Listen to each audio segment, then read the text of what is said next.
everyone. Welcome to the show. With us, we have Phil from Gothrider. Thank you for joining us. Thank you very much for having me. Amazing. So we're going to talk a little bit about your journey. And you and I have a special relationship because we actually did some work together. Yeah. Why don't you start a little bit with that context so that the audience can understand how we came to meet? Yeah, I don't remember exactly how we met, but I think it was through Facebook or through friend. When DMs were still... Yeah, the big thing. And I was looking actually to get some content for my brand. We were into that influencer type of stuff, and that was a big thing at that time. So we tried on our side. It was not getting like the volume, and it's a volume game. And I've asked you, you told me like how it was going to work around, and finally we worked together for a very big set over a year, I think. Yeah. And you helped us like getting so many influencers. Like the inbound was like crazy, and that helped us a lot, like the first couple of years, like definitely. Yeah, to build the brand, that kind of high impact, funny type of humor. I think that was really good. And actually, one of the favorite videos that we ever made came from working together. So I remember we were in a very small basement at Jacques' place, and the ceilings were like barely 6 foot, and we had like 3-4 models come in and just film that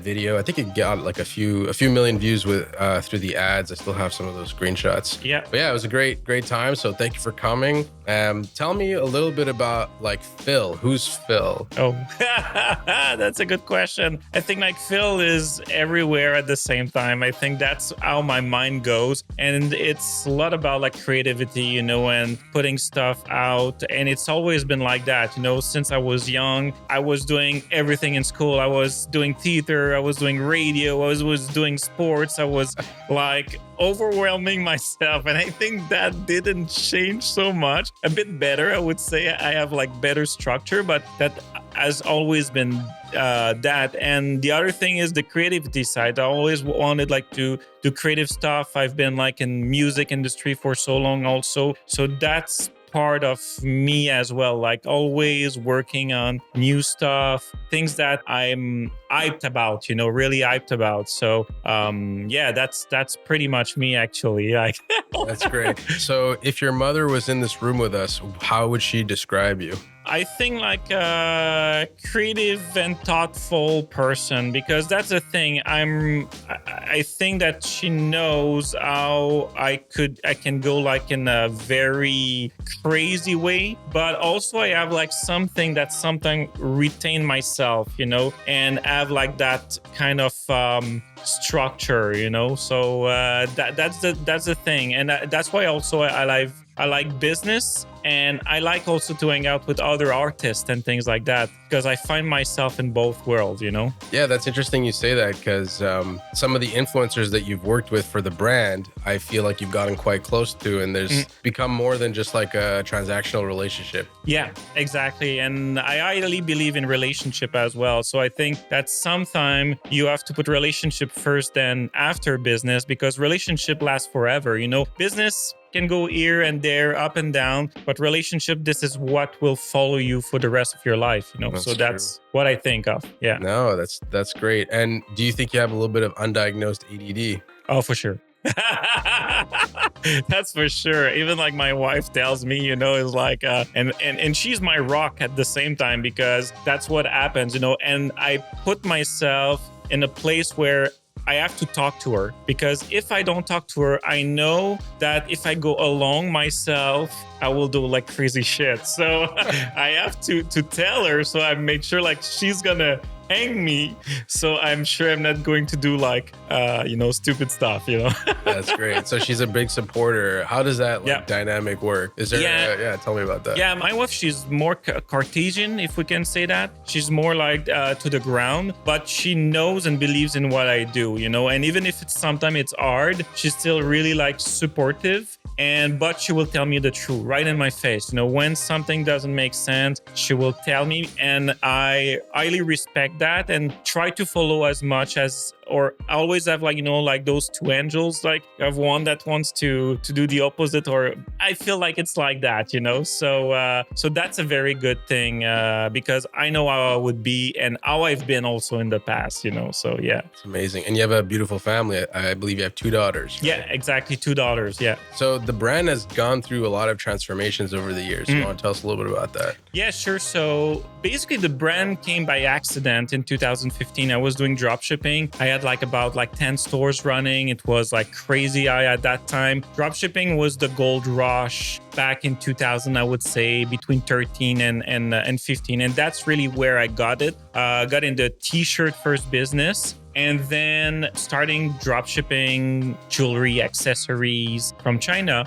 And I came across actually that niche, which was at the time mostly bikers, or they love like skulls and stuff. So started selling that. And I said, and that was in a general store. And I said, okay, that's cool. But now, when people get into that general store, they see a bunch of shit, that doesn't make sense. So why I would take all of those niche and create separate stores. And one of them was Gothrider. And some people say you shouldn't fall in love with a brand or something, but that's what happened to me. So I fell in love with that niche, with the brand itself, the products, and traction just, came with it. And, at a certain point, we stopped doing drop shipping. We had a warehouse in Atlanta. We were buying bulks and selling, directly. And things changed basically around 2017. We started seeing hikes in CPA, even if it's cheaper than today. We didn't understand that. There has been change in customers' behaviors. And there's been also a lot of people getting into drop shipping. And that's where we started seeing much more competition, even in our niche. Even people were ripping completely off our websites and our brand, selling the same stuff. So that's what I said that, I'm selling now what everybody is selling, even if the other are copying at this, let's say, the same thing. So I don't have anything that differentiate myself from the others. And I really enjoyed jewelry. So in 2018, let's say around that time, I decided to bring all what I was doing in China and bring it locally to do that. And I did that with Gothrider. So we rebuilt the brand. We left the drop shipping. We went all into doing jewelry. So I've established relationship here with local jewelers to do everything. And from there, it has been also a challenge because we were changing the bracket of price. We used to sell, let's say, $50 piece of jewelry to moving to $350,000. The cost to acquire customers was much more expensive. So, and I didn't understand that kind of new dynamic I was getting in, because when you're used to pay, between $5 and $15 to acquire customers, and then you move to 100, you need much more money, and you need much more money to test what is going to work.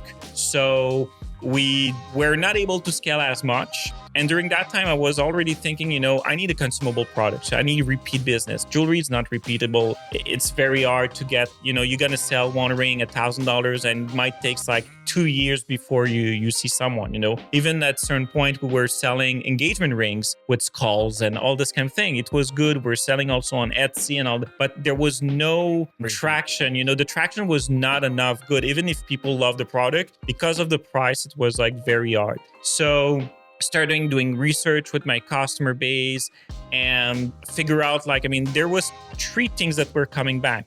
There was coffee, there was supplements, and there was cosmetics. And when I started studying those 3, I've seen all of those 3 have growth. That was the first thing. How big is the market? How it is growing per year? And all of those were positive. The other thing is supplement market is very competitive. Especially more people are getting in every day. So you have to find those USPs, unique selling points, that will really make difference above the brands, which was very hard. The other thing was cosmetic for women. I still think today there's a very big play in that market. Nobody's got in, probably few brands, but nobody got in. For a niche. So maybe that's going to be part 2 of Gothrider, but we'll see. But the problem was building how can I say that? It's building like creams, skincare, and all this kind of thing. Let's say it's harder for me to understand that part. So it was not the easiest point. And coffee was the third one where, okay, I love coffee. I have problems also with coffee, so I know how to identify them and maybe how to fix them. And at that point, we were in 2019.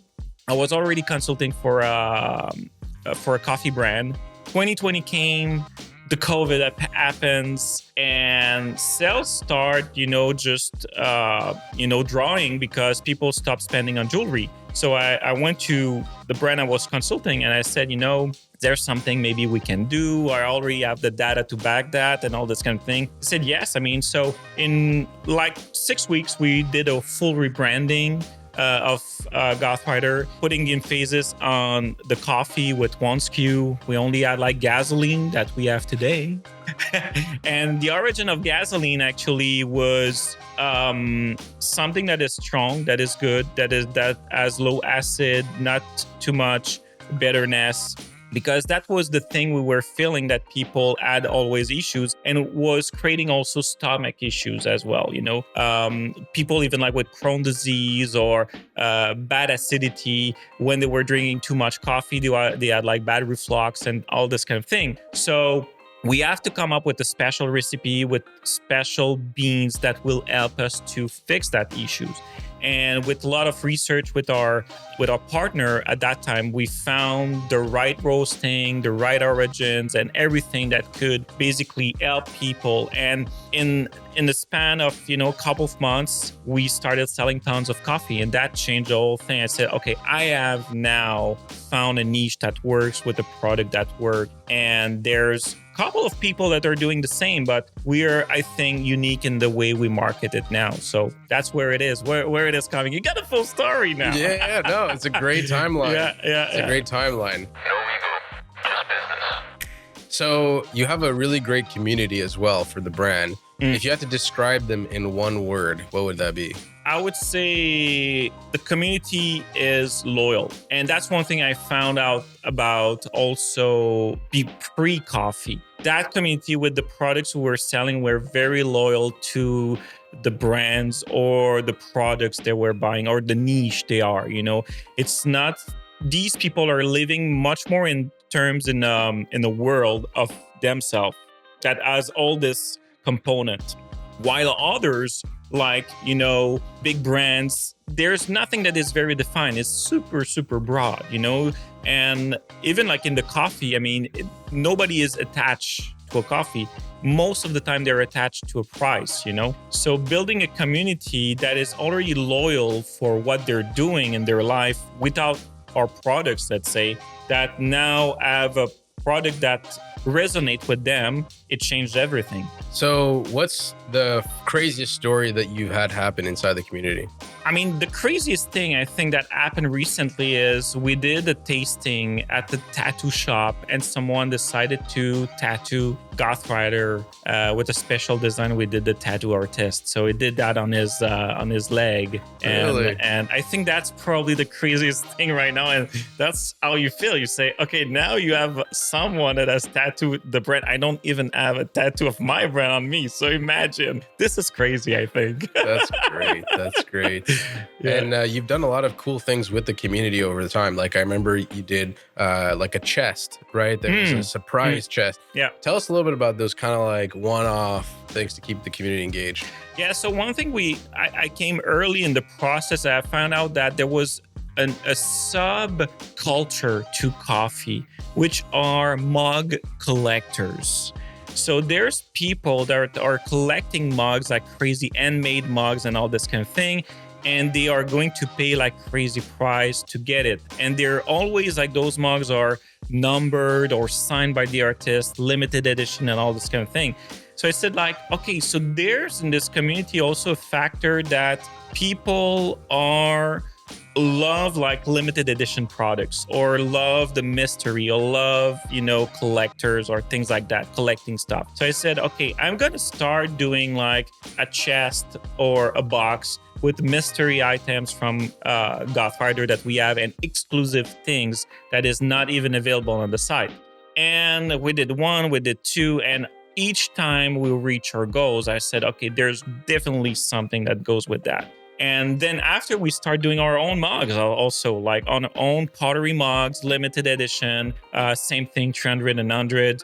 Now we released like a couple months ago, one that was only 48 available, and that's it, and that was sold in a matter of time. What was the price of one of those mugs? Price range was between $34.99 US to, I think one of the most expensive was something like $80, So yeah. And we tried to keep it small because we want to make it exclusive. We did one time add 300 mugs done, limited edition. There was an issue with those mugs. They forget to sign it. Gosh. It was supposed to sign it. So the supplier did another batch of 300. So we came with 600 of those. We found out that was probably too early to have that much of mugs for our brand. There's brands that will do like 3,000, 4,000, but for us it was smaller is better. So when we did the 48, we said, you know what? I think like 48 to 100 is a very good numbers, because after that we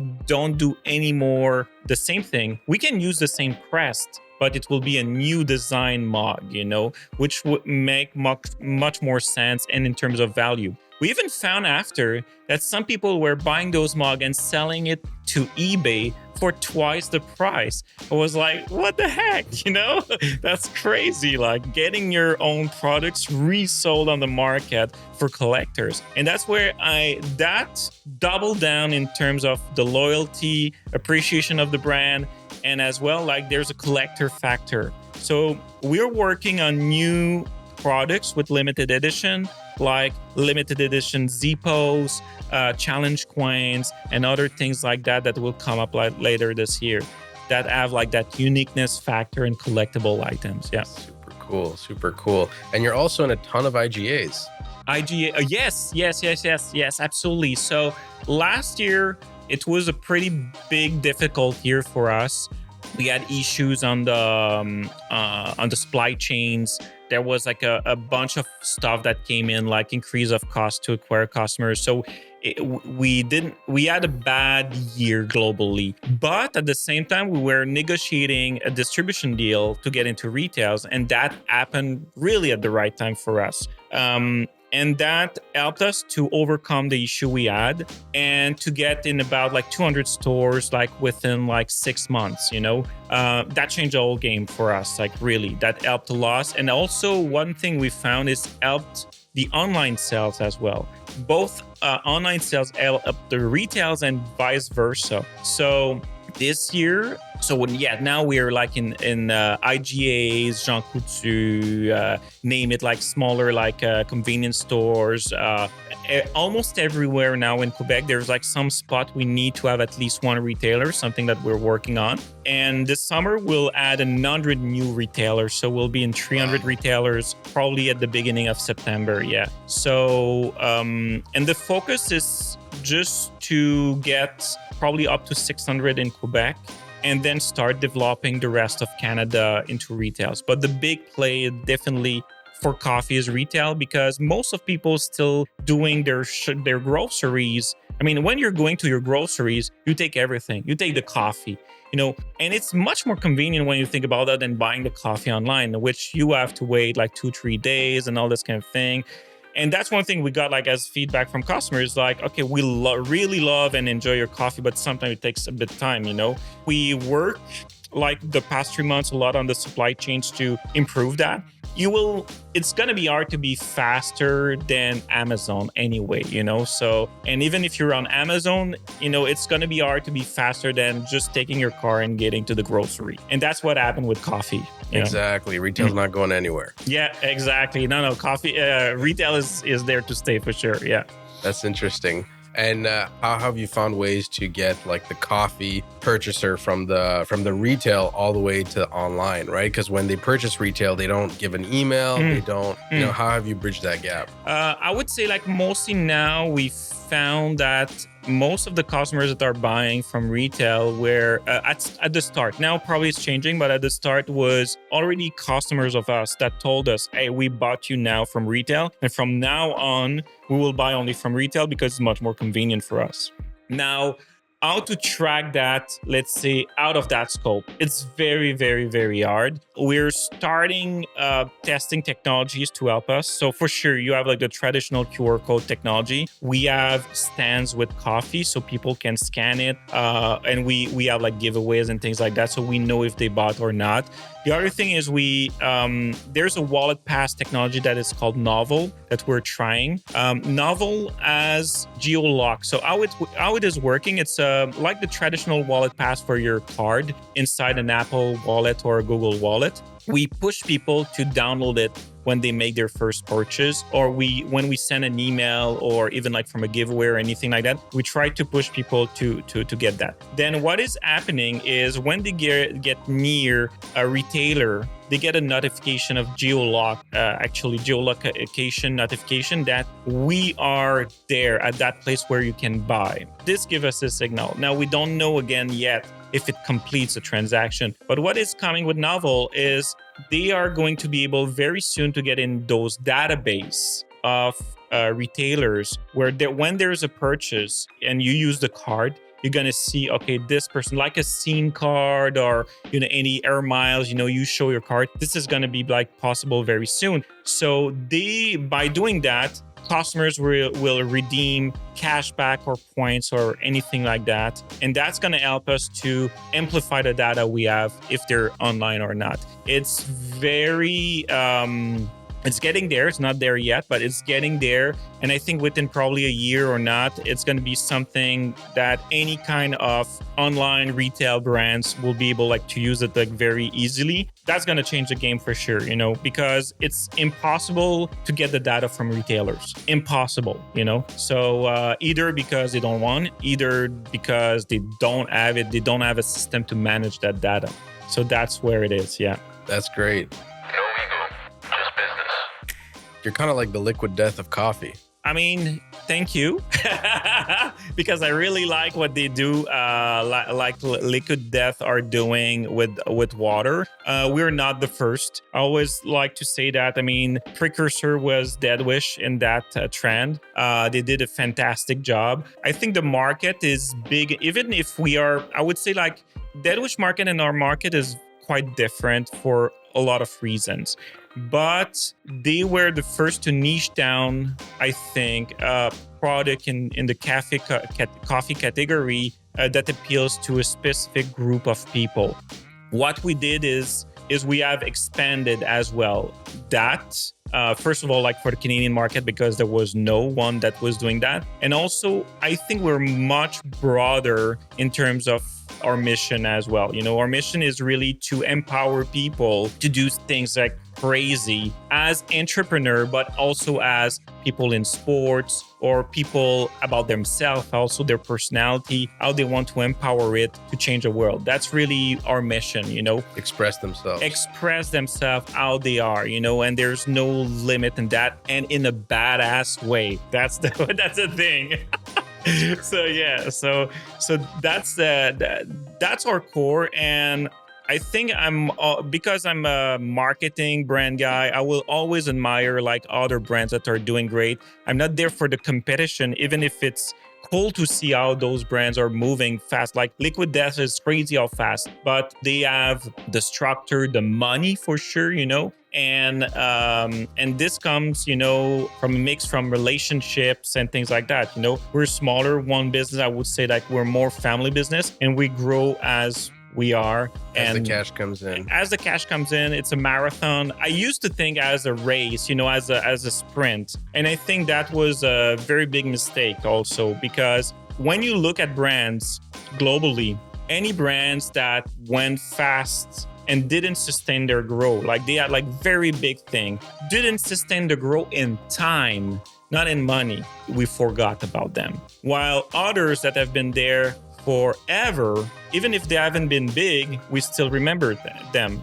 Best example is Stanley Cup, the cup that now everybody talks about it. Stanley has been there for 100 years. Everyone knew people were going to Canadian Tires or camping or the Baron Sport or whatsoever, They knew about Stanley, like the thermos, but it was there. They were doing probably, 50 millions per year, which is very good. But now, they have double, triple that down because of that viral video. But they grew slowly but surely all those years. And even after that viral video, I mean, you're talking about the Stanley, like the big cup. Yeah, the big cup. Yeah, the tumbler. And they've been there the 40 ounce. Yeah, they've been there forever. Yeah, it's crazy. So that's the biggest difference. Is like those brand people, or thermos, like I was saying, like everyone knows thermos. Thermos is a term now of a bottle, but it's a brand. Yeah. It has been there forever, and it's not flashy or anything like that. It's convenient, but it's still pacing at the right time. They're on the marathon actually more than on a sprint, while others are sprinting, but they can be vanished like that. That's so interesting. Because it also sounds like you're preaching about going away from traditional, like, I got to get my CPAs in line. I got to be profitable on first purchase. Yeah. I got to scale through ads. A lot of what you're kind of referring to talks about like building a story, building a great product, and also investing in brand awareness. Like, kind of like as marketers think like, what is my return? What is my return? But sometimes you just got to make stuff to make stuff. Yeah. Like sometimes you just got to round up like the influencers that you have the best relationship with and be like, what is the crazy video we're going to do this week? So yeah, a lot of great nuggets there. It's a lot about, people forget about the organic growth. They forget about the traditional media, but it has worked for the past probably 90 years, it still works. It's just like people forgot so much about it and they want to have so much instant gratification that they prefer to invest in like cheap. Exactly. So, guerrilla marketing is still super effective. Advanced marketing is super effective, but people forget about this. Yeah. So even like, okay, it's probably not as effective, but it's still effective, like the traditional magazines, or even like stuff that they put in your post. Direct mail. Yeah, direct mail. Exactly. It's still there because it's just a reminder, and it's all about the numbers of touch points and the views you're getting. So best example now is because people are seeing ads on Facebook, and they're seeing the products in store, they can relate more. This is way stronger than just like being only on Facebook, and which is not tangible. Now they see the product really, And when we do tasting tour, like, and there's a guy there that tastes the coffee. It's another step, adding up, and it's how you build those blocks. So this will anchor in people's mind way better than just throwing stuff on TikTok and fast consumable like media. Yeah, that's so cool. I love that. It's so important to know the product and know the audience, and to meet the audience where they really are and in how they live. Yeah, it's a really great growth journey. So what was, you would say, your biggest milestone in growing all this in this whole like 5, 6, 7 years? I would say like retail distribution, because it's a world that I didn't knew about at all. I've been in digital marketing for 20 years. Retail has never been part of my mind until, I wanted like something like you want to reach because it's a milestone. You think that when you get into retail, you're making it, it's not so true, but it's still a big milestone because it gives you better opportunities. And better, how can I say that? People will have that perception of, okay, you're into retail, mean that what you're doing, it's real, Yeah. So I think it was someone at Shopify that they said, or I can't remember who, but it was like, the goal is always retail. You start online because that is where there's no barrier, but the goal is always retail. I don't buy any of my drinks. Like, I must have seen the Liquid Death ad, I don't know, like 100 times. And then I was in California 2 weeks ago after seeing it 100 times in a convenience store, getting gas, looking at all the drinks and being like, I haven't tried Liquid Death yet. Let me try it. And then I bought it once, and then I bought it like 10 times on my trip. Yeah. Like, you can't get that in an ad, in a Facebook ad. No, exactly. That instant, the impulse buy and the experience about it, you know? So definitely that's something, and it makes it more real, because you've seen also. So that's why now they say, and something that I can tell for sure is every time we run Facebook ads, we have sales into retails for sure. Time we stop Facebook ads and we stop talking about our retailers, that's where things are drying up. I mean, only customers that already know the product rebuys, but the rest is not. So it goes together, So when you run ads, whatever, now because you have a presence on retail, you're gonna see leverage directly. Yeah. So that's how it's moving. So what's next? Next, it's consolidating now. It's making sure that so the past 3 months we went to a full overhaul of our supply chain. We're almost finished now, because basically we need to support the growth, and the growth at healthy way. So better margins, let's say, because the thing is, retail is very demanding in terms of dollars. So you need to have the dollars to support your growth, because retailers not only like putting your products on the shelf, they ask you dollars for marketing inside. So if you don't have that space to play with, you're going to be always at the bottom of the shelves, and you cannot compete with the bigger one that have a vertical integration of all this kind of thing. So that was one of the big thing for us. Next thing, like I said, consolidating, so getting more retail store locally, and then opening up for the rest of Canada. That's going to be like phase 2. And phase 3 will be United States after getting into retail in the US. The problem, I would say, and what is slowing our expansion in the US is the cost of shipping. This is disastrous, sadly, but we have very hard time being healthy there. And that's where it is our biggest growth potential. So if we're able to unlock that, and I think that's going to come through retail, that's going to change the whole game for us in terms of of the company. So that's where my focus is now. No ego, just business. Any parting words? How much time we at? Do you feel like we've covered it? Oh, I mean, yeah. The show's called No Ego, Just Business. I feel like you've really illustrated a lot of, getting into something with something in mind and then having it be totally shifted. I think we've all kind of been there. Like drop shipping, thinking how it was just going to be a quick cash cow, and then realizing that you're making 10K, but you're really spending 12. Yeah, exactly.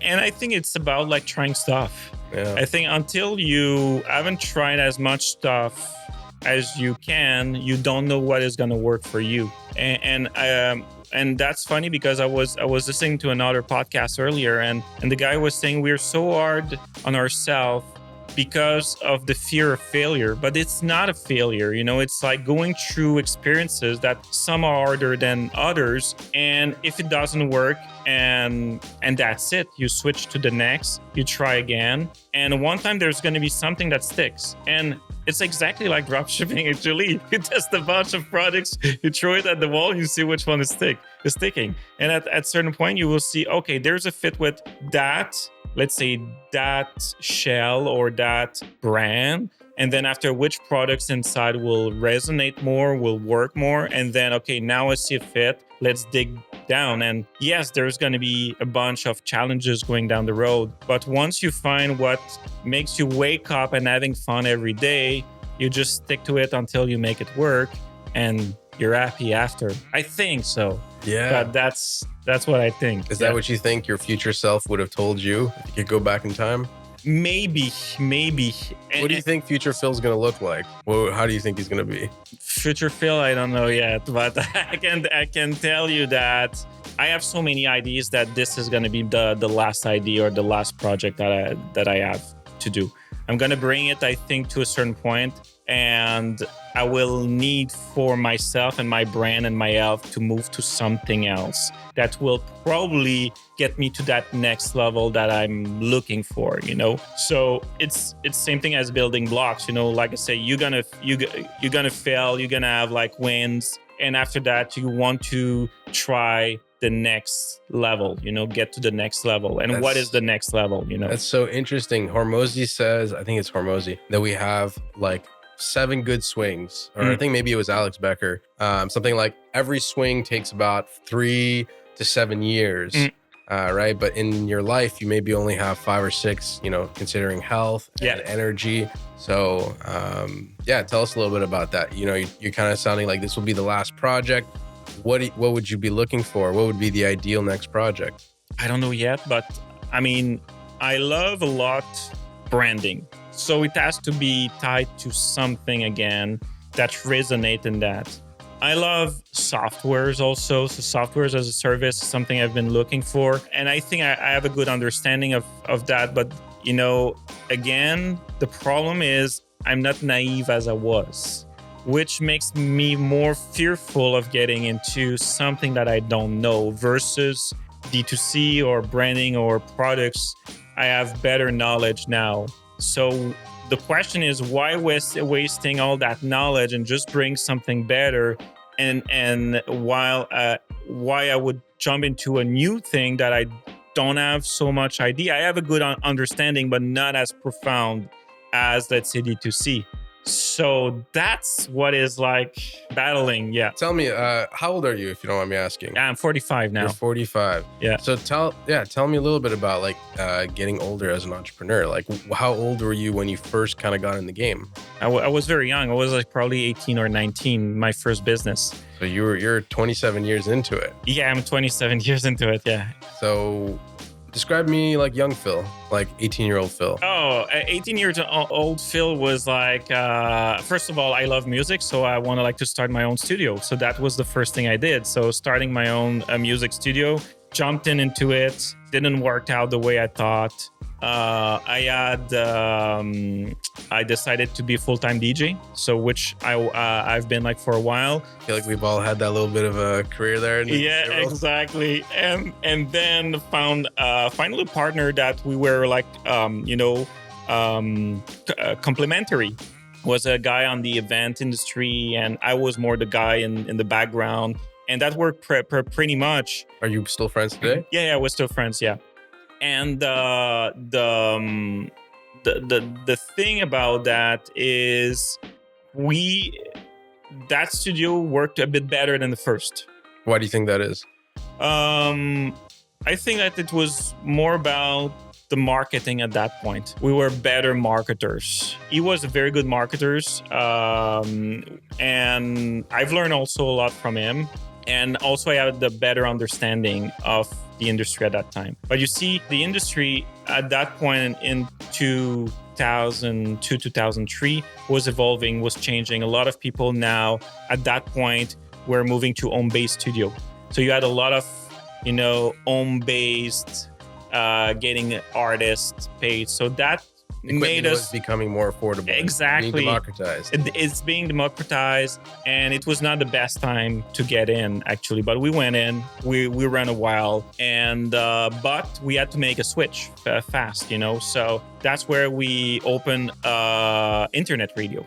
And the internet radio changed everything because, first of all, there was nobody that was doing what we were doing. We were very, again, targeted to a young audience that was listening at that time hip hop and dance music, which there was zero on the traditional radio. And we were able also, because of that event background, sponsorship and all this kind of thing, to positionate ourselves in places that give us a lot of credibility, like, different festivals, known festivals in Quebec, and partnerships also with other brands. And that helped us to grow through that. And that experience of building those relationships and also mastering something that was also evolving, but not at the pace now it's evolving, so everything is evolving so fast. But at that time, it would take 2, 3, 4 years. So that led us to understand the whole industry. Brought us later opening after. Again, like I said, a lot of stuff. A lot of the failures from before, they serve as lessons for the future. Exactly. So everything we learned from the radio that was growing well, I think, until Facebook came in, which wiped out a lot of internet sites. And all that experience helped us to launch an agency that was specialized in performance marketing driving leads for insurance companies and all this kind of thing. So that brought, again, like a lot of knowledge of things that I wouldn't, I think that I think that wouldn't have like give that knowledge, and there have been so many shifts. That's one thing when I'm looking at the young Phil, is like there's been so many shifts in the type of industry I went in, from the music industry, recording studio, recording label, the radio, the performance marketing, to which then is like a bunch of sub niches because you're working for all these other exactly to the D2C, all this kind of thing. So I wouldn't change anything really because of the journey.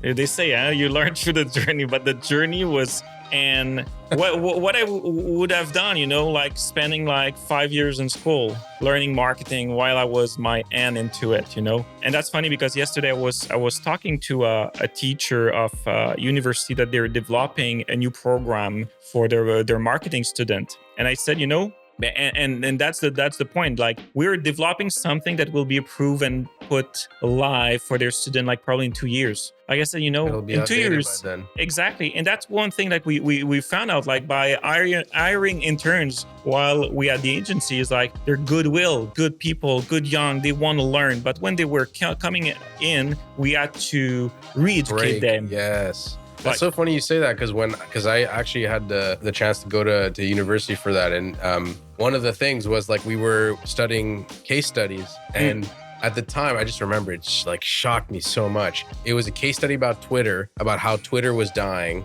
but it was already 2 years after that case study, and Twitter had found a new niche. Basically, like, it was a time where people thought that Facebook was going to just kill all the social medias, and then essentially there was a wave of shift 2 years after where, well, no, actually those other social medias have found their audience and will continue to thrive, and that's what happened. But the person teaching us this, when I actually brought it up, the person teaching us this was just like, you're just here to do the case study. Like, that's all it is. And I'm like, this is completely useless. Exactly. So. And I think that's the problem, especially now with AI, things are going even like so fast. So how you're going to be able to keep this up, it's crazy. So people, you're going to go into school, like, I would say, like, especially in those fields, like marketing, communication, all this kind of thing. I mean, it's better like to be intern on day one. If you want like accelerated courses at the same time, you go to school and you work, but you need to work right on in the industry. Yeah, there's no other ways. No ego, just business. Let's talk about the doing, like, because at least something that I've noticed is that people oftentimes they believe they're operating at capacity, but really they can be doing like, I'm not a huge fan of Grant Cardone, but the 10X is just so true about what you believe your capacity is and what you can actually do. I found that in business. I found that in training. Like, how do you feel about that? I totally agree. Like you say, in training, same thing, in the army, like how they push you to get to the next level, and then after it unlock, same thing for me. I've been doing that CrossFit for in and out, but still for over 10 years now. And I can tell you that broke myself into pushing me to things that I didn't know I was able to do. And just having like that kind of mentality, it changed the way in terms of in the business directly. You're doing something, you can probably do that 2x already, And each time that you get to that plateau, first of all, you have to get out of that plateau, but you can do it 2x again, And that's really what is happening. Now, it's easy to say when you've been like so long, let's say, in the game. But when you're young, you don't know anything about your possibilities. And that's one thing I love about the army, because the army, in a matter of 6 months, they unlock you all your possibilities about yourself, And it's probably the fastest way, the system inside, even like if someone don't like that or whatever, I mean, it's the concept behind that you can do much more than what you think or what you've been educated so far of. So what does that mean? Getting back to education, to school, how they are, they're teaching you. Like before, like if you think about probably your mother, your grandmother, they probably talked to you about how hard it was in school and how there was discipline and all this kind of thing. Today, there's nothing about that. I can tell you, like, for a fact, from having like two girls that are going to school, there's nothing. It's loose. Like, there's barely no homework with due dates. I remember just in my time, we had like to read one book. We had to do like that kind of stuff. You had to remit like the next day the things. Accountability. There's no accountability now. It's crazy. Like, even if you fail, okay, they're gonna give you like 2 points off or anything like that, but you'll still be in the game. They will avoid as much as possible to retract you, to bring you back into to redo your year, like they used to do. And that was the biggest fear we had. Like, back then, we don't want it to double down or redo like that year. How we would be seen from others, like that kind of fear. Now today, I mean, people don't work. Like, you have like my daughter as one of our big good friend that just doubled down, but actually she didn't double down. They have like new stuff now that in school you will redo a part of the old, let's say, courses and the new one, so you don't lose too much time. It's good, but at the same time, it doesn't push the person just to they know like they have a safe. Right. They're just kind of like moving it along, Exactly. I get it. And it's much more about the psychological effect. They're thinking too much, how bad it's going to be, but how soft they're going to be, So that's the thing, has a huge impact on the future now. And soft, not in a bad way, in a way where it's just all that unlocked potential. Yes, exactly. Yeah, we're talking only about unlocked potential now, So if we're trying to push people, it has to start at a very young age, and it's why you see most of the time better success with, and not everyone, but I would say a cohort of people that are doing intensive sports and they're good at school at the same time, or even if they're not good at school, they will be good at something else later on because they know they can push their potential. And I think that there's multiple ways of doing it. It's just, I think it's not something that is taught enough. Suffering is a gift. That's true. Suffering is a gift. So so what have you kind of turned towards? Because I know that you've had some dark days. What have you, in those moments, what have you turned to? Maybe you can give us a little bit about that. Like, I think, because it's a small business. Yeah. Sometimes things like, sometimes you need to find a solution, but so the state of mind, I think that's the first thing to have to understand is the state of mind when things are going very bad it's the end of the world for you in your own world. Why? Because you live in your own world. You forget about the other people. Soon as you start opening yourself to your close, your friends, family, and probably entrepreneurs, if you're in that community, things are going to change. That's going to give you an open horizon to tell you, hey, by the way, you're not alone. There's, first of all, a lot of people that have lived the same thing or are living the same thing right now. And it's where things are changing from getting in dark to light gray to light, where solutions are coming back. Because most of the time when you're I would say true entrepreneur, let's say, it's all about solutions. You're always working on solutions, whatever happens. And I think one thing is and like I said, the dark time makes us in our bubble, forgets about the rest. And this is the biggest issue. So this year, like, just to give you an example, because like, I was going through dark time, and I say, there's a lot of entrepreneurs that are going through that, and I've decided to sponsor now an organization here in Montreal. I think it's the CSM, or Center for Suicide. Yeah. Center of Suicide. And that called me actually because out of other problems that happens outside of business, a lot of entrepreneurs, when they have dark times, have probably that feeling that nothing is available to us anymore. We're useless to ourselves and our family, and we're not able to provide anything anymore, which is wrong actually, but we can go through that kind of mood. And a lot, sadly, and even like the past 2 years, entrepreneurs just remove their lives because they were in that state of mind. They didn't have anyone anywhere or any close, or they didn't thought actually there was people close that were ready to help them or at least listen to them. And I said that part of our engagement also with our brand, but myself, is like to tell people that there's people outside that there's going to be always nobody that has a heart will turn you down. That's the thing. So when I was there in a very dark time, I mean, I had that chance to have like my wife, so that helped a lot.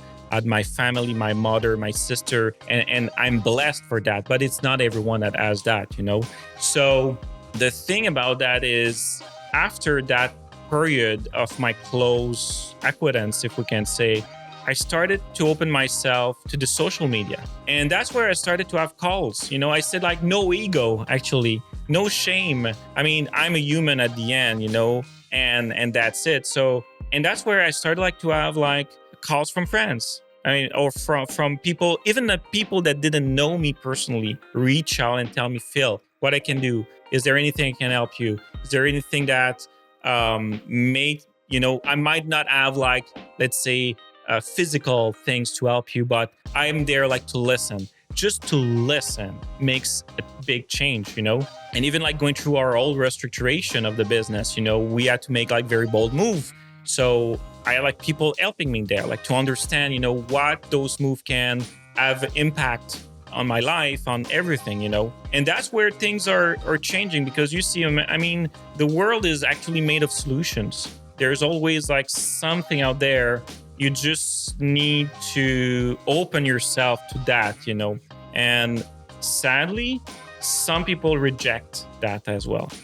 Some people decide just to reject and close, even if help sometimes is there, And that's where things are very hard to manage. But on myself, I was very, very glad to have a good surrounding, you as well, and people reach out, to say, hey, I mean, we're there, and that makes a big change, Thanks for sharing. Hey, my pleasure. Hopefully, I mean, that can help other people because I know, and I still, I had like conversation after, like from people that helped me that came and say, Phil, now I'm in this situation. How you can help me from your own experience? And now, I mean, that's what exactly. And that's all about that. I mean, entrepreneurship and entrepreneurs as a small community, we should each help each other, because we are almost seen sometimes on a very big pedestal, but I mean, that's not the truth. I mean, we're exactly as everywhere, but with different problems, and that's how it is. No ego, just business. I think you've just kind of given life to this show, maybe this is kind of what we need to be talking about a little bit more. You are my first guest. Why did you even decide to come here? Because you're friend. I mean, that's the thing. That's not even a question. I mean, I said, let's go in, I'm going to be around, so I'm going to come. And as simple as that. I appreciate you. Appreciate you coming. And I feel like this is a great note to end on. So for those of you who are watching the show, if you want to check out the brand, Gothrider.com, check out the brand, go to your local IGA, go to Jean Coutu. And thank you for watching. Thank you. No ego.